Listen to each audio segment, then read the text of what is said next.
The senior special assistant to President Bola Ahmed Tinubu on school feeding, Yetunde Adeneji, says the federal government is seeking public-private partnership to address funding gaps of national school feeding program in the country. Adeniji, who made remarks at a two-day school feeding stakeholder strategic meeting in Abuja, said it is through collective effort and collaboration that innovative solutions would be garnered to address funding gaps, leverage investment, and ensure the sustainability of school in Nigeria. Clever News Imofonokon was there and now tells us more.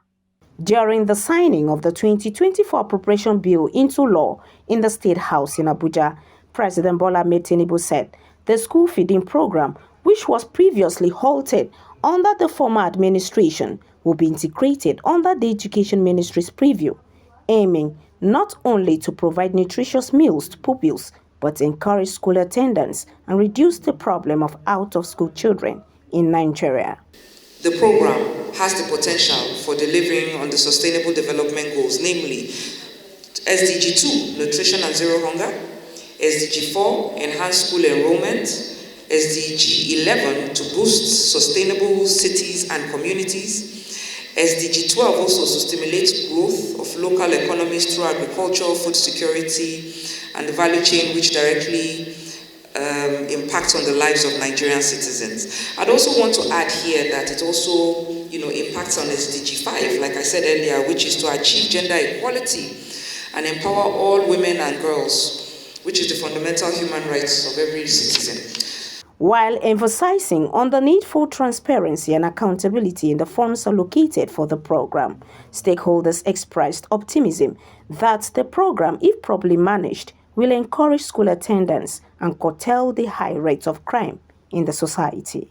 Because I also understand that different financing models can be done. So what works in the south may not work for the north, may not work for the east and all that. So, but a situation whereby we can look at the financing options based on the cultural nuances of the people would help you to galvanize support from private sector and all that.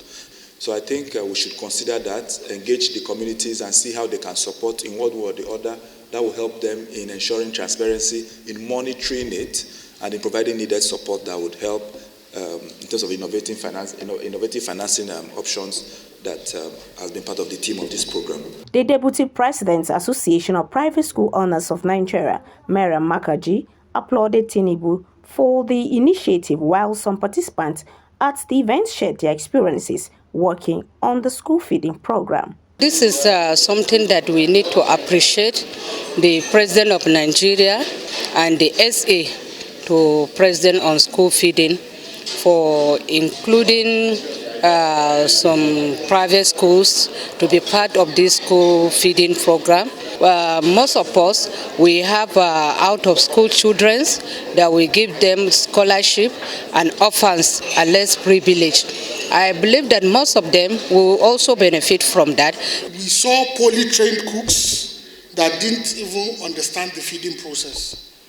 We saw cooks that were deceased and were not reported. Monitoring became so difficult. Husbands and relatives of cooks often manage their accounts. This was just the problem.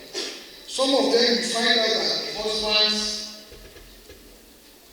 have the ATMs. When they are paying money, they give, some of them have 2 free wives. They say, you feed this week, you do the cooking next week, you do the cooking. And you know that you employ only one cook, and she has been trained. So these were all issues we saw. And we said, no, it's not possible. We had to go back to the drawing board. So I'm working on the school feeding programs to try as much as we can to leverage on what VTOS has so that we can get the best for the educational system altogether. The theme of the two-day school feeding stakeholders strategic meeting is public-private partnerships and innovative financing to enhance investment in school feeding in Nigeria. Imefonokun reporting for Clever News.